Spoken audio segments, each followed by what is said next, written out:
Muy bien, soy Freddy J. Sánchez Leal de Geotech Tips Academy y en esta oportunidad vamos a tener esta presentación sobre las consideraciones sobre la calidad de la construcción en carreteras.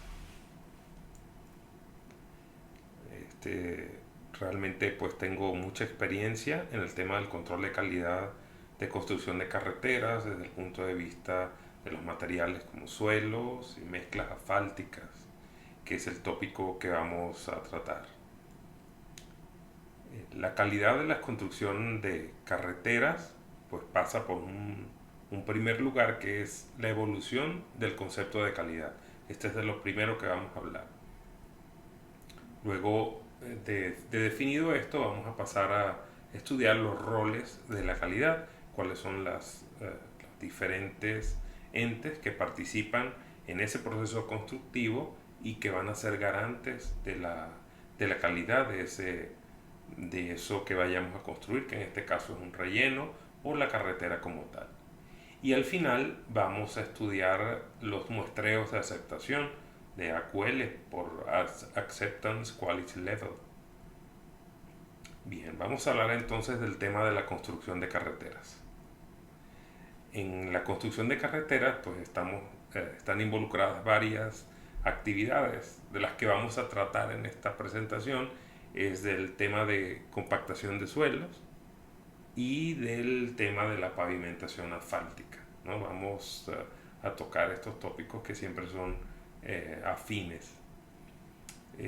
Los entes que participan en el proceso constructivo y que son garantes de esa calidad, pues entre ellos está obviamente el constructor, que es el ingeniero con su compañía, equipos, logística, sistemas que llevan la batuta de la construcción, se encargan de ejecutar el proyecto que fue diseñado, elaborado previamente y que fue aceptado para esto. Y el proyecto a través del cual este constructor licitó, participó en una competencia con otras compañías para obtener la construcción, el contrato de construcción de ese proyecto. Ahí está el dueño del proyecto, que podría ser un ente o una compañía privada, o como pasa en los más de los casos en las carreteras, se trata del Estado, en este caso un representante, ¿no?, del Estado. Y la supervisión es un ingeniero, una ingeniera, un grupo de ingenieros, ya sea que sean funcionarios del Estado o de una institución, o subcontratados por el Estado o por ese dueño del proyecto, para que sean una garantía adicional de esa construcción, para ver que el constructor esté haciendo todo lo que está en el proyecto y bueno, haya como una doble verificación de lo que se está haciendo. En nuestro caso de las carreteras, el supervisor pues tiene una figura todavía más importante, que es el supervisor o el inspector o el interventor, como hablan en otros países. Es una figura pues de amplio conocimiento, de experiencia, al menos es lo que se quiere, de experiencia, de conocimiento. Es el que inclusive se atreve a hacer alguna modificación del proyecto junto con el proyectista, para verificar que las cosas estén funcionando bien. Es como decir la autoridad que se pone para poder con su experiencia orientar sobre esa construcción adecuadamente. El proceso de calidad, bueno, va desde lo más básico que conocemos a nosotros, es traer a una persona que haga una prueba en lo que acabamos de construir y con ese resultado lo comparemos con lo que está en la especificación. Si es igual o es mayor o si cumple con lo requerido, entonces se aprueba, y si no, pues se rechaza, ¿no? Y ese rechazo implica desde dar más pasadas a una compactación o definitivamente levantar todo el tramo que se construyó y reconstruirlo. La calidad también, un tanto más elaborada, pues pasa por la utilización de herramientas de control, como estas cartas de control que vemos aquí, que son unas cartas que tienen un valor mínimo, un valor máximo aceptado, ¿sí? Y los resultados de mediciones que vamos a estar obteniendo, mediciones de control a lo largo de la construcción, deben estar moviéndose dentro de ese rango determinado. ¿Sí? Al salirse, pues ya hay un problema que implica pues, un análisis posterior que puede llevar a la aceptación con condiciones o definitivamente al rechazo. La norma mexicana MSAL 103 es un muy buen ejemplo de una normativa que exige pues, un sistema de calidad basado en cartas de control. En la calidad también se necesita el concepto de selección aleatoria de los parámetros que vamos a estar midiendo.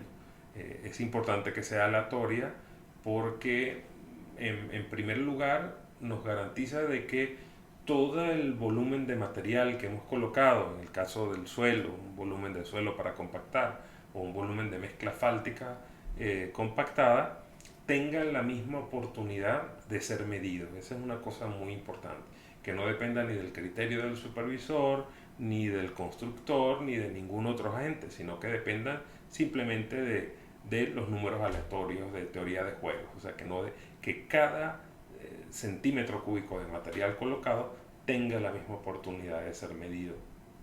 Eso por una parte. Y por la otra, que todas estas teorías y ecuaciones que utilizamos para hacer inferencias estadísticas sobre la calidad, el cumplimiento o no cumplimiento de los requerimientos de ese material que está en sitio, todos esos procedimientos matemáticos, uno de los requerimientos, una de las acepciones más importantes que hay es que la selección de esos elementos de una muestra sea de forma aleatoria. Para esto se utilizan tablas de números aleatorios como en esta norma mexicana, ¿no? Por ejemplo, esto que vemos aquí en planta es el progresivado o concatenamiento del kilometraje de una carretera.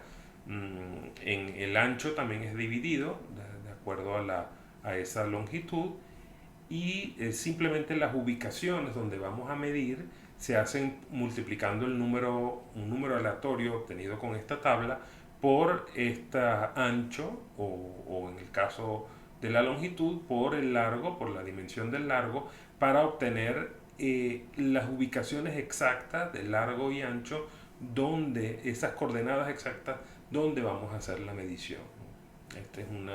Es algo bien interesante porque por medio de uso de tablas de números aleatorios podemos obtener esas ubicaciones para garantizar que sean aleatorias.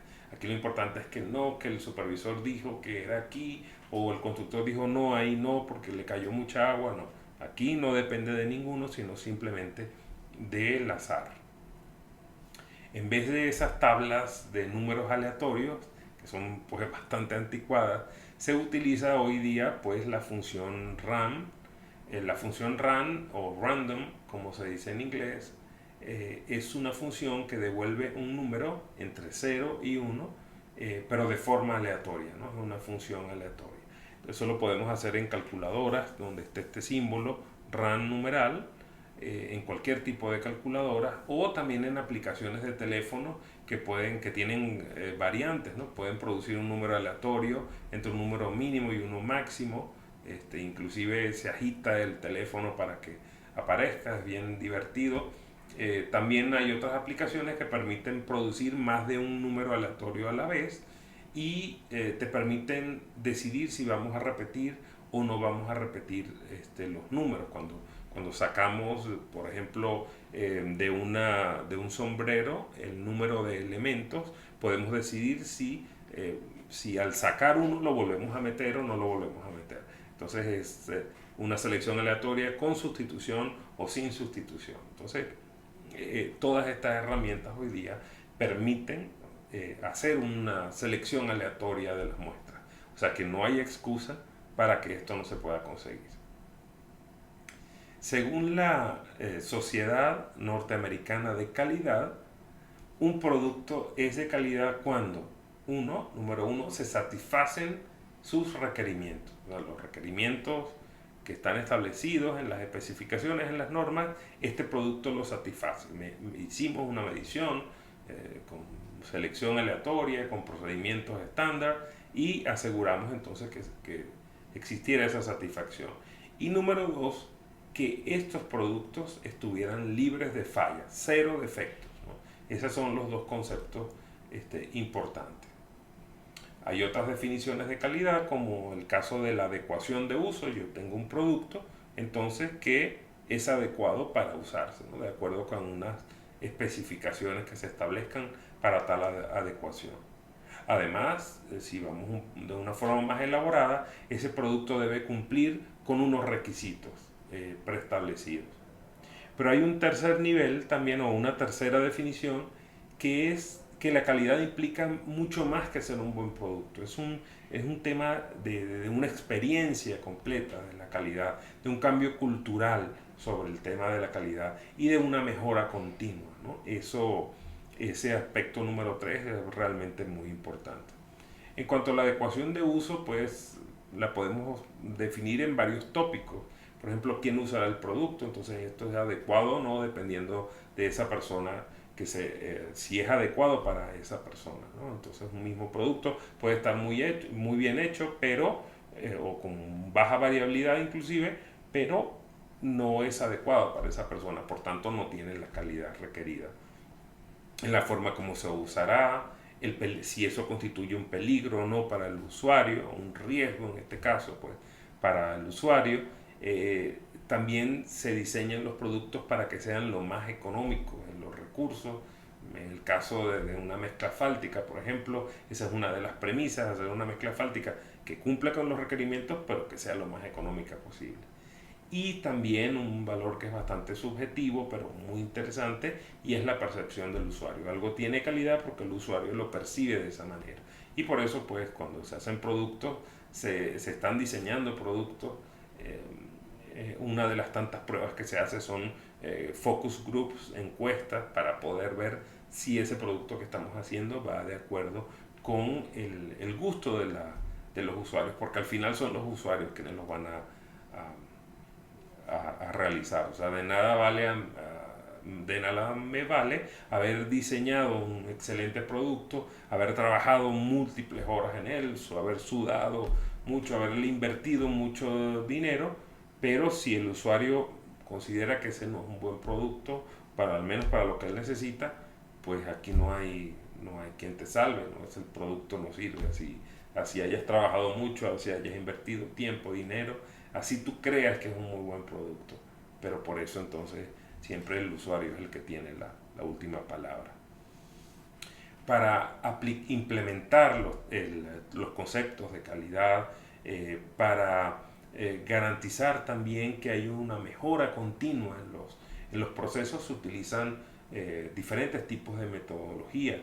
Yo voy a hablar aquí de dos de ellas que me parecen las más significativas, que está, por ejemplo, la metodología de Six Sigma, que tiene todos estos pasos, estos 5 pasos, que son un continuo, ¿no? Nunca para.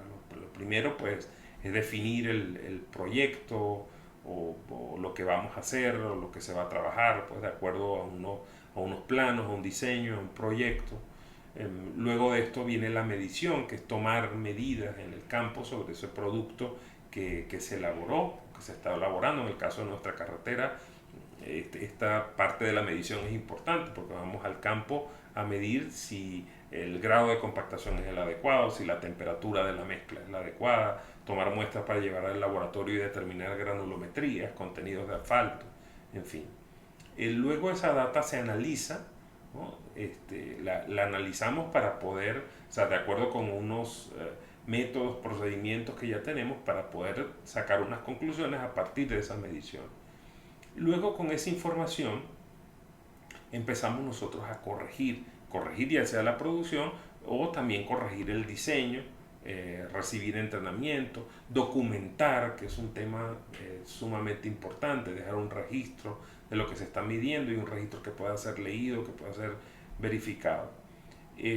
Luego también otro proceso es estar monitoreando, controlando en nuestras carreteras. Pues hoy día con los drones es bien interesante porque los drones pueden estar evaluando todo lo que sucede en vivo con la construcción, y ese es un aspecto bien interesante. Entonces, luego de todo ese proceso, se puede volver a definir o redefinir un diseño de un producto para sacar nuevas versiones de él. En el caso de nuestras carreteras, pues en una mezcla fáltica estamos mejorando esa mezcla fáltica, hacerla con mejores propiedades, con más economía, con mayor durabilidad, en fin, ¿no? Esta metodología Six Sigma a mí me gusta también porque tiene un proceso de capacitación y va formando profesionales para distintos niveles, por ejemplo, el cinturón amarillo, el cinturón verde, negro y los maestros que ya son en cinturón rojo, ¿no? Y cada uno de ellos tiene unas responsabilidades que pueden llevar de diferentes niveles de proyectos que pueden llevar o un número de proyectos que pueden llevar. Las herramientas analíticas del Six Sigma son 7. Es el diagrama de flujo de los procesos. Sumamente importante estos diagramas. Son sencillos, pero nos ayudan a entender, ¿no? Hoy por hoy los diagramas de flujo se usan para todo, pero no solamente para la producción industrial, para nosotros llevar estos cursos a ustedes. Hacemos unos análisis de flujo de cómo llegar mejor a las personas. Otra herramienta son las hojas de verificación, ¿sí? Hay una cantidad de procesos que se deben cumplir, de condiciones que se deben cumplir, y lo mejor es verificar, ¿no? Que sí lo tengo, sí está, como hacen los pilotos de los aviones cuando van a empezar a volar, pues tienen una hoja de chequeo, de verificación, y simplemente van viendo para que todo cumpla. Es sencillo, pero sumamente útil. Los histogramas, que es poner en un gráfico la frecuencia con lo que ocurrió un resultado que esté en un determinado rango, ¿no? Esos histogramas son muy importantes porque, bueno, nos permiten ver, pues, cuál es el valor que más se repite, el más frecuente, y los otros los menos frecuentes, y si estamos cumpliendo con las premisas del diseño. Y no del histograma derivan, pues, modelos para funciones de probabilidad que nos permiten hacer luego comparaciones y cálculos. Los diagramas de Pareto, que son diagramas de acumulación de frecuencias. Los gráficos de tipo espina de pescado o de causa y efecto son fundamentales porque aquí podemos trabajar varios entes para poder ver cuáles son los factores que intervienen en un proceso y poder identificar tanto errores, malos procedimientos, como oportunidades de mejora de ese proceso. Está también el diagrama de X contra Y, o diagrama de dispersión.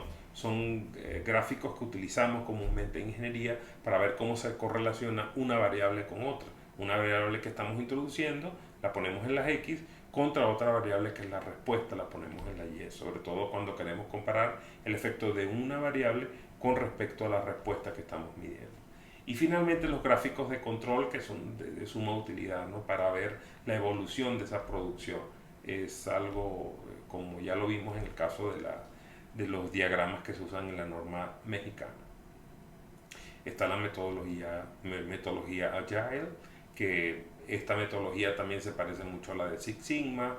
Comprende unos pasos que se van repitiendo, un proceso cíclico de mejora continua, de evaluar estos procesos. Agile está también más ligado a la cultura empresarial, ¿no? A estar al lado del cliente para poder desarrollar su producto y verificarlo. Esto es sumamente importante, porque es que se los digo con experiencia propia. Tú crees que estás haciendo un buen curso, tú crees que estás haciendo una buena aplicación de teléfono, tú crees que estás haciendo un muy buen procedimiento nuevo para hacer cálculos y estimaciones, y resulta que solamente tú estás convencido y a las personas a las que se las vas a entregar no lo necesitan, ¿no? Esto obviamente pues tendrá sus excepciones y todo, pero la metodología Agile sirve para esto, para evaluar los procesos de acuerdo con los procesos que se están viviendo en la actualidad en la compañía. Utilizamos las sugerencias y las mediciones y las evaluaciones de cómo mejorar estos procesos. Aplicamos esto a los diseños para cambiar diseños, pero de la mano con el cliente, y luego lo aplicamos a la construcción y lo implementamos estos procesos, y finalmente monitoreamos a ver cómo se están comportando esos cambios que estamos haciendo nosotros. Y seguimos, ¿no? Es un proceso de mejora continua. Nosotros estamos inmersos en una evolución de la industria que nos está tocando ahorita. Todas las demás industrias están cambiando y nuestra industria de la construcción también va a cambiar. Está cambiando a pasos mucho más lentos, pero esto es lo que viene, ¿no?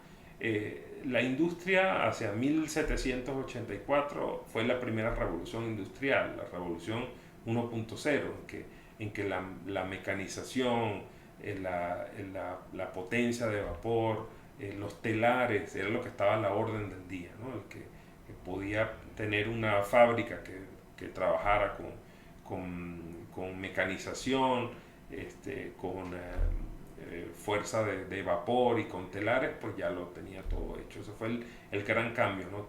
Sustituir máquinas que sustituyeran a las personas. En la Revolución Industrial 2.0, hacia el año 1870, el gran cambio fue la producción en masa, ¿no? Recordemos a Ford como un gran ejemplo de esto, tener líneas de ensamblaje y la utilización de la energía eléctrica para poder producir. Esto hacía que los productos, en el caso de los vehículos, por ejemplo, pudieran estar mucho más rápido y sobre todo disminuir el costo de producción y obviamente el de venta para las personas para poder colocar estos productos en manos de más personas. Usamos el ejemplo del vehículo de Ford porque el carro, el automóvil pudo llegar a tantas y tantas personas, se pudo masificar gracias a ese cambio industrial. En 1969 empiezan a cambiar todos con la automatización, con las computadoras y la electrónica, todo lo del chip, y cambió toda la industria para esto, ¿no? Brazos mecánicos podían sustituir el trabajo de mucha gente. Y hoy sufrimos un cambio en la industria, que ahora llamamos industria 4.0, es que todo ahora es cibernético, estamos en el internet de las cosas, que no solamente existen robots o máquinas, sino que entre ellos se pueden comunicar a través de una red de internet y podemos hacer como, yo puedo tener un refrigerador y ese refrigerador puede tener sensores especiales que le pueden indicar a través de internet a una página de mi supermercado y pedir que me hagan ya un pedido pues con leche, con jugo, con huevos, carne, etcétera, y me llegue mi pedido directamente sin que yo lo haya autorizado, sino que simplemente mi refrigerador se dio cuenta que me hacía falta eso y ya hizo el pedido por mí de una vez. Entonces esto es el tema del internet de las cosas, de estas relaciones que potencian todo este comportamiento de la industria. Entonces veamos un poco en qué características tiene esta industria 4.0. Esta lámina nos presenta precisamente ese esquema de la industria. El internet de las cosas, de la que ya hablamos, ¿no? Los robots, los artefactos eléctricos, las computadoras, no solamente van a operar de forma autónoma, sino van a poder conectarse a través de internet. Van a haber sensores inteligentes, como el caso que les hablamos del refrigerador, pero también sensores inteligentes en nuestra construcción para evaluar si el compactador ya alcanzó el nivel de densificación o de módulo, de elasticidad o de propiedades mecánicas que se requerían para el material. La robótica avanzada, aquí pues no hay límites, basta leer el libro de Andrés Oppenheimer, de Sálvese quien pueda. Los robots van a estar sustituyendo todos nuestros trabajos. Yo la verdad que no veo un mundo dentro de poco con muy pocos laboratoristas haciendo esos trabajos duros, robots encargándose de hacer estas cosas. De eso hablamos en nuestros seminarios con mucha frecuencia. Está también el análisis del Big Data, que esto también en la construcción pues está ocurriendo. En vez de ejecutar ensayos, están tomando todas esas bases de datos de ensayos y a través del Machine Learning, que es educar algoritmos para que comparen los resultados anteriores los comparen con resultados nuevos y puedan estimar cuál va a ser la respuesta de ese mecanismo, a cómo se va a comportar. Y por ponerles un ejemplo, en el caso de las mezclas asfálticas, el ensayo RICE o el ensayo de densidad máxima teórica, imagínense que solamente a partir de la granulometría, a partir de la viscosidad de un cemento asfáltico, yo pudiera, a través de estos algoritmos de Machine Learning y con una base de datos inmensa, poder decir cuál sería el valor más probable que va a tener ese valor de G sub MM, ¿no? Y evitarme hacer todo ese ensayo. Y así como ese ensayo, pues vacío, compactación, desempeño, en fin, igual para el suelo compactado. Eso es la importancia del Big Data, esa y mucha. Pues el Big Data está siendo utilizado para todo, desde el COVID, a ver cuáles van a ser las tendencias de las personas que van a ser afectadas, del número de decesos, en fin, el Big Data de gran utilidad. También la impresión en 3D. En el caso de la construcción nos va a aplicar porque pues ya lo que tú vas a vender, no vas a vender una pieza, sino que va a haber una impresora 3D en tu empresa, en tu industria, en zonas de impresión 3D, y tú vas a llegar con tu diseño y simplemente meter el diseño en esa impresora. Esa impresora va a tener materiales, pinturas, todo lo necesario para imprimirte una pieza que tú necesites. Se dañó una de tu maquinaria, ahí ya no vas a tener que pedirla a Europa, sino que simplemente te van a vender el diseño y ese diseño lo llevas a la impresora y que simplemente te imprimen la pieza o la parte que tú necesitabas. Igual las impresoras 3D de edificaciones, de casas, impresas en 3D, con una disminución notable en el número de obreros o de trabajadores. La realidad aumentada, lo hemos visto ya muchas veces, lo ponemos en Geotech Tips, como a partir de un plano podemos ver en 3 dimensiones, en el sitio real, cómo es el plano de estructura y de cimentaciones. Esto va a ser sumamente importante, inclusive para mostrarle a los clientes la casa cómo va a quedar, con distintos diseños, para que puedan seleccionarlo. La computación a través de la nube, pues meter toda la información y todo el software funcionando desde la nube. Esto tiene una gran ventaja porque pues, hace el tema de la portabilidad del trabajo. Y la detección de la localización a través de GPS, a nosotros en la construcción nos sirve mucho porque podemos tener el control completo de lo que sucede en el sitio de la construcción estando en la oficina. El concepto pues, de calidad 4.0 involucra los procesos, la tecnología y la gente. Y sobre todo en el caso de la gente es un cambio cultural, ¿no? Que en la tecnología, pues todo lo que tiene que ver con data, desarrollo de aplicaciones, la conectividad, y en los procesos el manejar la información, sistemas que puedan administrar todo lo que está ocurriendo y el análisis de la información. En este esquema del concepto de calidad 4.0, pues está la producción en línea, ¿no? Hay un departamento que se encarga de la evaluación de la calidad, ¿sí? Otro departamento que se encarga de que se estén cumpliendo las normas, ¿sí? Otro departamento que se encarga de la evaluación de la variabilidad.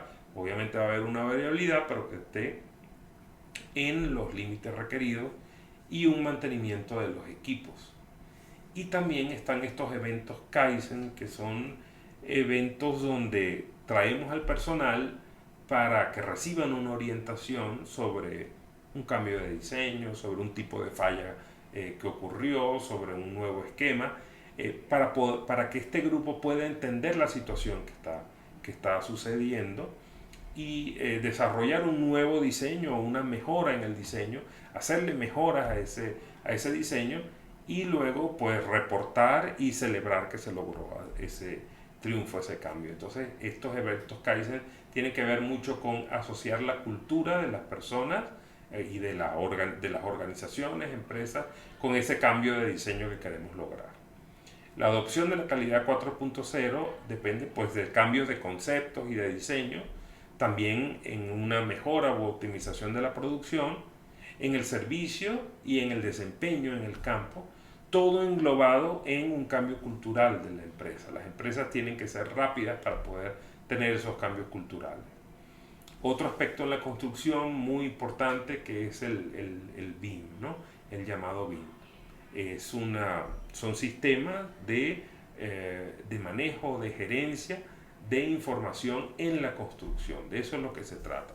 Tiene pues todos estos pasos que tienen que ver con el diseño, que va desde el diseño conceptual, el diseño detallado, el análisis estructural, son edificaciones, puentes, etcétera, que luego pasa por la debida documentación, esta documentación que permite no solamente registrar lo que es el diseño, sino también los planos de cómo construido. Luego todo lo que tiene que ver con la fabricación, la construcción, la logística de esa construcción para hacerla en el menor tiempo posible y con costos reducidos. Y luego tienen que ver con la operación, sobre todo con la medición de parámetros de mecánicos, de temperatura, electrónicos, en fin. Y luego la renovación de esas estructuras para poderlas hacer que perduren más en el tiempo. Esto es un punto realmente muy importante. También tenemos vehículos autónomos como estos que compactan, que trasladan carga de un lugar hasta otro. Cada vez vamos a ver menos obreros en el sitio haciendo esos trabajos y más vehículos autónomos o robots haciendo esos trabajos. En las pruebas de calidad, pues yo siempre digo que vamos a sustituir los laboratoristas por vehículos como este, que es el Mars Rover, que va a andar por la obra haciendo pruebas de calidad. El laboratorista pues se va a encargar de ubicarlo, de transportarlo hasta el lugar para que vaya y pueda ejecutar estos ensayos. Obviamente habrá cambios en las normas para hacer los ensayos, porque estos equipos van a tener unos sensores inteligentes para poder hacer estas mediciones, pero ese es el mundo que viene. También en la industria 4.0 aplicada a la construcción va a haber reducción de los desechos, ¿no? Emplear estos desechos para crear nuevos materiales. Un ejemplo clásico es estas carreteras hechas de plástico reutilizado, ¿no?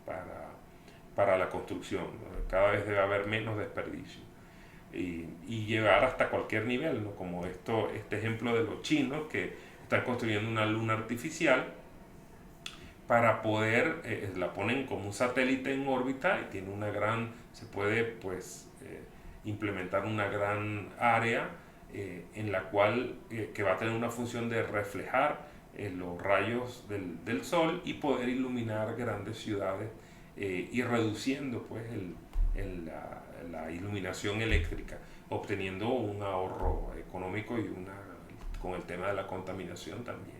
Entonces no hay límite para todo lo que se puede hacer. Y mientras tanto, siempre pensamos en la calidad. Pues, o sea, ¿la calidad dio o no dio? Es el concepto básico, ¿no? Los roles de la calidad. Entonces, ¿cómo cambian estos roles? Pues con todo lo que tiene que ver con el ISO. En realidad, el gran responsable de la construcción es el constructor, ¿no? El supervisor pues tiene otra función más bien de asegurarse de que el sistema de calidad que tiene ya el constructor funcione y obviamente reportar al dueño del proyecto para su tranquilidad. Para eso están los sistemas de gerencia de calidad ISO, ¿sí? Por ejemplo este 9001-2015, que son sistemas que tienen que ver con los requerimientos del cliente, con generar liderazgo dentro de las organizaciones, de evaluar los procesos, mejorarlos, tomar decisiones basadas en mediciones, tanto en el diseño, y en el diseño tiene que ver con todo lo que es el diseño basado en estadísticas, el diseño industrial, y como en el control de calidad también basado en estadísticas, y con todo lo que es el manejo de las relaciones. Sí, este es un concepto pues mucho más grande, mucho más elevado que simplemente decir si algo cumplió o no cumplió, ¿no? Tenemos que garantizar la satisfacción. Y en el caso del constructor, lo que tiene que hacer el constructor es implementar su sistema de control de calidad, ¿no? que viene de evaluar el proyecto, todo lo que tiene que ver con la construcción, espesores de materiales, compactación. El constructor es el responsable, ¿no? No puede depender que un supervisor lo va a revisar o no. Tiene que ser responsable de que lo que esté haciendo. Ya no puede haber un comportamiento infantil de que, bueno, si nadie me está viendo, lo voy a hacer mal. No, tienes que cumplirlo y tener un sistema que te lo haga cumplir. Y la supervisión se encarga pues de validar que se esté cumpliendo, que el constructor esté cumpliendo con ese sistema de gerencia de la calidad, evaluar continuamente ese sistema, atender y resolver controversias y validar la implementación y validar con complementos como los muestreos de aceptación, de los cuales vamos a hablar al final de esto. Entonces, en lo que es construir o conservar una carretera, estos roles empiezan a cambiar, o sea, una mayor responsabilidad del constructor y la supervisión pues para estos casos puntuales de lo que estamos hablando. Hablemos finalmente entonces de los muestreos de aceptación o los sistemas AQL, ¿no? que tanto me gustan a mí. El tema es que cuando tomamos una decisión de aceptar o rechazar un lote, ¿sí? Podemos cometer dos tipos de errores. Hay un error número uno, o error tipo alfa, o el error del riesgo del vendedor, es que cuando yo entrego un lote que está bueno, que tiene la calidad adecuada, me lo rechazan. Hay un riesgo de que me sea rechazado, a pesar de que está bueno. Y en el otro caso hay un error de tipo 2 o complementario, un error beta, que es el riesgo del comprador, que es que el comprador esté aceptando gato por liebre. O sea, acepte un lote que está malo, pero que lo acepte como bueno. Entonces, en ambos casos, pues habría pérdida para cada uno de ellos. Debe haber entonces unos sistemas, recuerden que la construcción es un proceso también estocástico y cuando hacemos mediciones de esos parámetros de calidad, ellos se distribuyen de acuerdo pues, a unas funciones de distribución, la típica es la distribución normal o gaussiana, y la idea de los sistemas de control de calidad es que estos errores o fracciones defectuosas estén balanceadas, ¿no? Tanto en el análisis por una cola, que es cuando la especificación es de un solo lado nada más, o cuando las especificaciones son dobles, tienen un valor máximo y un valor mínimo, y también entonces hay que balancear esos riesgos, ¿no? Entonces, ¿qué es un muestreo de aceptación? Un muestreo de aceptación es un procedimiento de inspección para determinar rápidamente si yo acepto o rechazo un lote. Esto es algo muy útil para las supervisiones, para las inspecciones, para tener una idea rápida de esto. Cuando me llega un lote de producto, decidir si lo acepto o no, y para esto debo haberme puesto de acuerdo con el proveedor si estamos trabajando sobre lo mismo, ¿no? Los primeros estándares que hubo para aplicar esto fueron los estándares militares, y se llamaban militares porque imagínense ir a la guerra, llevar una cantidad de municiones y cuando estés ahí frente al enemigo en el campo de batalla vas a sacar tus municiones y resulta que la mayoría de las balas no explotan, no funcionan y bueno, y el enemigo acaba contigo, ¿no? Porque tienes ese problema. Entonces, en lo primero que se desarrollaron estos métodos estadísticos fue para una aplicación militar. Poder garantizar que estos proveedores de municiones, de equipos, etcétera, estas municiones o productos vinieran con la calidad adecuada y apenas existiera una fracción defectuosa pues muy pequeña o nula, como en el caso con lo que comenzaron los japoneses. El muestreo de aceptación es útil cuando tenemos un gran número de ítems o productos que medir y solamente tenemos un tiempo muy corto para tomar esa decisión. También cuando el costo o las consecuencias de que ocurran esos pequeños errores que podríamos permitirnos, ese costo fuera relativamente bajo. Y cuando se requiere que haya un muestreo destructivo, ¿no? Por ejemplo, en el caso de las mezclas asfálticas, sacar los núcleos es un proceso destructivo, ¿sí? Y cuando se utilizan estos métodos porque a veces es muy fastidioso para los supervisores a estar haciendo las mediciones. Y ese tedio o ese cansancio de hacer esto hace que los inspectores puedan cometer errores, ¿no? Entonces, en estos casos es que es adecuado el muestreo por aceptación.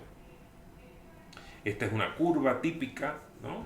Una curva típica de muestreo por aceptación que nos muestra la calidad del lote expresada en su fracción defectuosa. La fracción defectuosa es ese porcentaje que está por debajo de lo requerido. Y esta es la probabilidad de aceptación. Entonces, el sistema AQL de Acceptance Quality Level, entonces es un valor de aceptación, en este caso pues aquí 10%, en el que estamos ya de acuerdo con aceptarlo. Este es el nivel de calidad con el que voy a trabajar. Y el LTPD es la fracción defectuosa del lote que yo estoy dispuesto a aceptar, ¿no? Por debajo de ahí es algo malo que no estoy dispuesto a aceptar. Entonces este es la probabilidad de algo bueno, el nivel de algo bueno, de lo que yo considero bueno, y este es el nivel que yo considero malo. Entonces estos dos riesgos deben estar balanceados, y de eso se trata este sistema AQL, ¿no? de poderlos balancear y aceptar. Cuando voy a hacer un muestreo para aceptación, tengo dos variantes posibles para hacerlo. Uno, cuando lo que yo voy a medir es atributos, ¿no? En este caso es variable discreta, que son elementos. Un elemento funcionó, no funcionó, cumple o no cumple. O en el caso de variables continuas como el grado de compactación, la resistencia, la temperatura, eso es variable continua. Para cada uno de estos puedo utilizar un estándar. Hay estándares americanos como el estándar ANSI, que yo utilizo con mucha frecuencia y utilizamos en nuestros cursos. Ese ANSI es el Z1.4, se usará esa norma. Y para el caso de variable continua se usa la ANSI Z1.9. Aquí está el estándar nacional norteamericano. Este es el caso Z1.4. A mí lo que me gusta de estos sistemas, que ya son la evolución de esos estándares militares originales, es que uno entra con un sistema normal de medición. Si cuando estoy midiendo esos lotes y aplico esto, yo me doy cuenta que a medida que voy viendo lotes, pues las cosas van dando, vamos cumpliendo con los requerimientos, entonces yo me puedo pasar a una medición reducida. Reducida significa voy a tomar menos elementos del lote, y esto va a hacer que el tiempo que yo dedique a la calidad va a ser menor, va a tener una respuesta más rápida. Pero también podría pasar de que con ese sistema normal no me estén cumpliendo la calidad, y yo necesite pasar a un nivel más reforzado con un mayor número de muestras, de elementos en la muestra para tomar, y a lo mejor con una mayor frecuencia para poderlo verificar. Si yo puedo pasar, o si las cosas van bien, puedo volver al normal y puedo volver al reducido. Pero si aquí ya en el nivel reforzado, en el nivel pues más elevado, ya yo no estoy cumpliendo con la realidad, entonces ya estos sistemas no me sirven para evaluarlo. Tengo que pasar a otros sistemas y ya inclusive hacer unas modificaciones en los procesos constructivos. Estas tablas son interesantes porque yo entro aquí con el tamaño del lote, ¿sí? Y voy con estos niveles de medición. Estos son los niveles generales, estos son los niveles especiales. De aquí selecciono la letra y con esa letra me voy a la tabla de niveles de AQL, ¿no? Por ejemplo, una letra M, yo necesito tomar 315 elementos de esa muestra, y para un nivel AQL de 10%, yo aceptaría si al menos uno fuera defectuoso, y lo rechazaría a partir de 2, ¿no? Estas tablas maestras son sumamente útiles para aplicarlas. Se puede utilizar estas tablas maestras, que son las que usamos en el campo, o si estás en la oficina, puedes utilizar un software u hojas de cálculo para poder aplicar esto que está acá. Les voy a comentar ya brevemente, y para terminar esta presentación sobre calidad, cómo utilicé yo esto en un proyecto relativamente, un proyecto de hace 2 años, en el que trabajé aquí en México, en una terminal especializada de contenedores, con terminales que se encargan de almacenar todos estos contenedores, ya sea que estén cargados o no cargados, para producirlo. Esta es una terminal en tierra, llega a través de ferrocarriles, llegan estos contenedores y son movidos por estos vehículos que se encargan de tomarlos y clasificarlos de acuerdo con la organización que se tenga.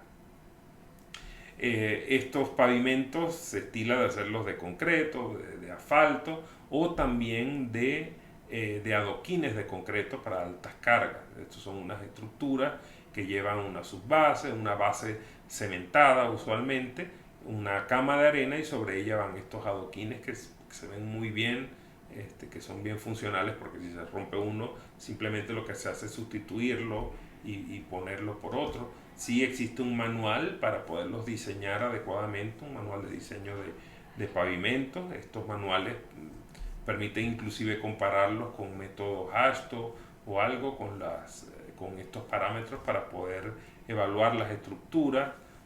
El peso de estos vehículos, que se llaman ridge stackers, permiten definir los espesores de la base que se va a poner dependiendo del número de contenedores que van a estar encima. Es una de las variables, y el otro, el número de pasos de este ridge stacker, son de las variables que se usan para el diseño. También se estila hacer evaluaciones con un método de elemento finito para modelar y ver que el comportamiento sea adecuado, ¿no? Esta modelación es sumamente importante. También se llegan a reforzar estructuras con geosintéticos para poder hacer estructuras más resistentes, con mucho menos espesor, y para que se pueda construir más rápido. Aquí en este caso estamos construyendo encima de la arcilla de la Ciudad de México, que, como muchas personas sabrán, es una arcilla pues muy difícil, muy blanda, con una profundidad muy grande, como en 25 metros de perforación todavía había arcilla.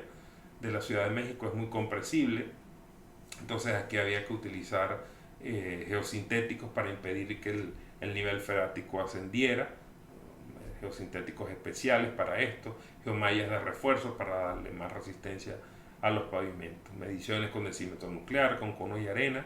Y estas son las tarimas de los adoquines de concreto que llegan para medirlo. Aquí llegan estos adoquines, y la inspección toma 5 adoquines de estos aleatoriamente, en realidad no aleatoriamente, y los mide a compresión para ver si están cumpliendo la resistencia, que son de 380 kilos por centímetro cuadrado.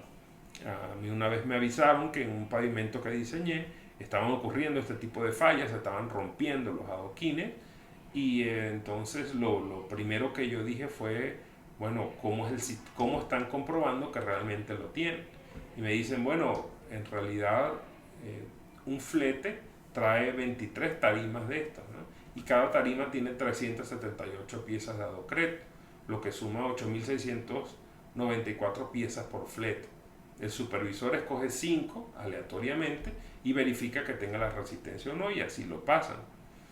Entonces, pues a mí lo que se me ocurrió, bueno, yo tengo que hacer una verificación rápida. Tomé la norma ANSI por atributos, y para ese número de 8.694 piezas y un nivel de AQL de 10%, encontré que necesitaba tomar 200 adocretos en vez de 5, ¿no? Siendo el número de rechazo 22 o más. Si de esos 200, 22 o más salen defectuosos, entonces rechazo la tarima completa. Entonces, con esto rápidamente me di cuenta que lo que estaban haciendo en el campo, es decir, la resistencia del adocreto no era la adecuada, y por tanto estaban sucediendo estas fallas. Hicimos unos ajustes para verificarlo. Yo utilicé software, por ejemplo, como StatGraphics, para poder encontrar estas cosas. Le diseñé al cliente un sistema de selección aleatoria de estos adoquines. Le hice unas tablas de Excel para poderlas tomar de manera aleatoria y finalmente le dije que podía hacer mediciones tanto de compresión con adoquín como con un martillo Smith o esclerómetro, sobre todo cuando tenemos un número grande de adoquines y necesitamos tener una respuesta rápida, y con esto pues decidir si aceptamos o rechazamos, pero con base en estos sistemas de AQL, que para mí me dan una tranquilidad muy grande, porque ya sé que estadísticamente, si todas estas cosas se están cumpliendo, entonces ya no se van a seguir afectando. Y así, al aplicar estas cosas, pues desaparecieron las fallas con los adoquines. Entonces, bueno, les agradezco mucho su atención y participación. Estoy abierto a las preguntas y consultas, y esto tómenlo como una introducción a todo el tema del control de calidad en la construcción de carreteras, tanto para suelos compactados como para mezclas asfálticas.